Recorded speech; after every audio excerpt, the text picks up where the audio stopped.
Well, hello everybody. Welcome to day 8 of our 40-day challenge. So yesterday you heard me talk about blood pressure and how it's linked to high blood sugar.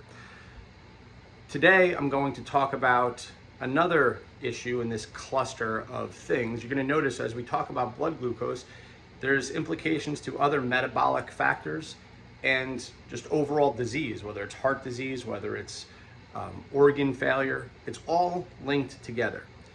I said many times that if you just boil it down, it comes down to oxidative stress in the body. But how do we get there?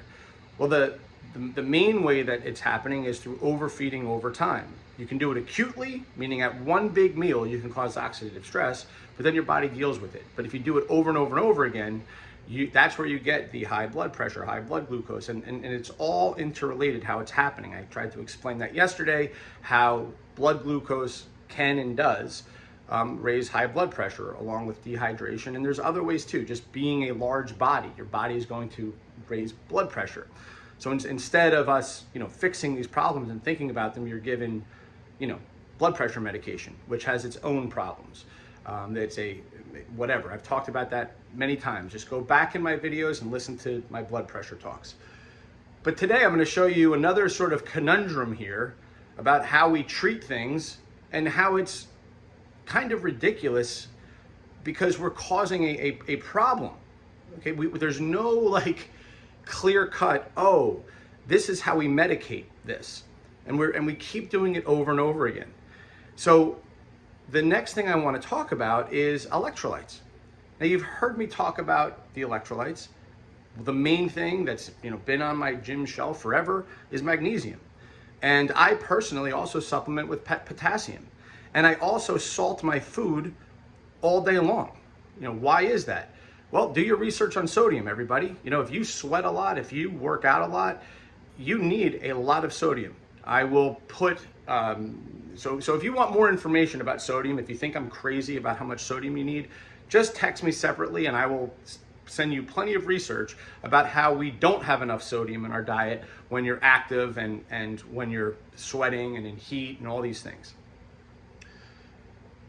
So why do I bring this up? Well, what are you guys told about high blood pressure? Stop having sodium, okay? But why is that? Well, have a look at the research for yourself and look at what is the biggest problem with electrolyte imbalance in people with high blood glucose. You know what it is? It's sodium. Why? Because when you elevate blood glucose over time and you develop symptoms of type 2 diabetes, you're peeing all of the time. What are you peeing out? You're peeing out electrolytes.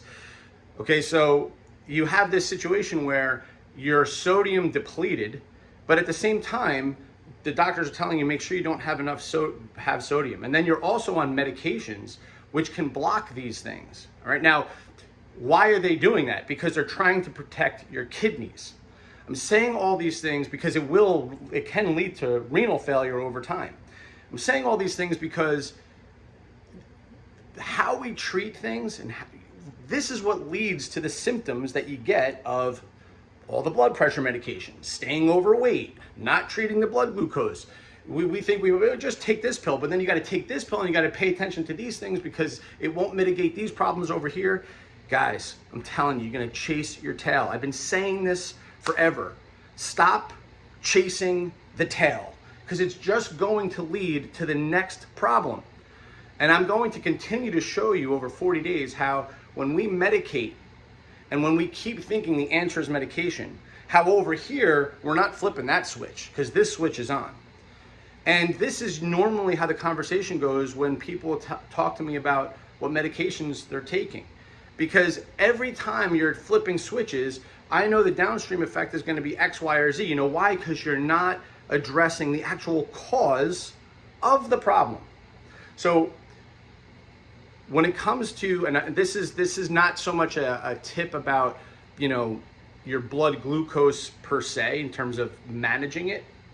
It's more a tip of if you're trending higher in your blood glucose, be aware that you are much more likely to have electrolyte imbalance.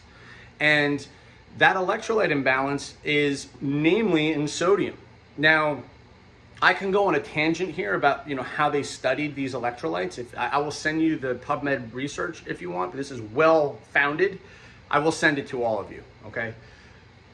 But one of the things that we know is when you study people's blood work, we already know that most people are magnesium deficient. Most people are potassium deficient. They're not changing it. So therefore, the magnesium and potassium status stays the same. So what they notice is that the magnesium and potassium status doesn't change dramatically. What they notice is that the sodium status changes dramatically. Well, if you look at electrolytes and how they're supposed to stay balanced within the cell, the body has its own mechanism of making sure that things stay well managed. By the way, one of the things you see in blood pressure medications are issues with hyperkalemia, which is high potassium. Why is that? Well, again, that's high potassium in the body. That's one of the and that's a big deal. Guys, if you create a situation in your body where the cells can no longer manage proper electrolyte balance, that's a huge problem, because guess what's pumping this heart, man? It's literally electricity. What are the job of electrolytes? Electricity. It conducts electricity. That's what your heart beats on. You create a situation of hyperkalemia because of your medication, your blood pressure medication. Look it up. I already had 3 clients in the past 2 years come to me with hyperkalemia. The first thing I say to them is, are you on blood pressure medications? Yes. That's the problem. Now, it's easily managed, and you can do lower doses. But the point is that if you don't constantly have a pulse on what's happening in your body, doctor puts you on medication, and you get scared, right? That, oh man, my blood pressure is high, my blood glucose is high, and they put you on all this medication for a year, and in that year you lose 35 pounds. Go get your blood work checked again, guys, because I guarantee you, you're over medicated. You're on a dose where you're 35 pounds heavier than you were, and now all of a sudden you wonder why you don't feel better or why you're getting certain symptoms. It's because you fixed the problem. Now, do you think the doctor's going to take you off the medication? No, most of them won't.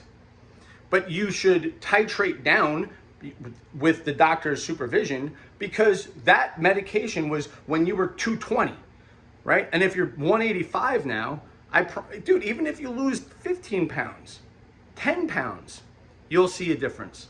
So that's why monitoring these things matter. So how do you get your electrolytes? Guys, you get it from leafy greens, you get it from fruits and vegetables, and even lean meats. People underestimate how much potassium, and most of us undereat potassium and magnesium.